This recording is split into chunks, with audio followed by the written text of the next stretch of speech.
Eagle, also known as the king of the sky, has such sharp eyes that no prey can escape his sharp eyes. Where we humans can only see the mountain from a distance, Eagle can also see its prey on the mountain easily.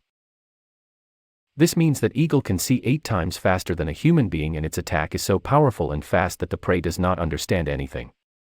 What happened to him? Eagle is a hunting bird that is known for sudden attacks. And you will be surprised to hear that he can fly with his 4 times heavier prey in the air. If you keep the eagle in a cage, then either it will break the cage or it will die in the cage. Because Eagle does not like the life of slavery at all.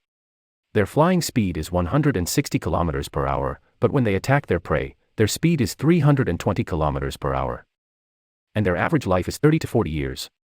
And they can fly up to a height of 10,000 to 12,000 feet in the sky. By the way, friends, which is your favorite bird? Do tell us in the comment section.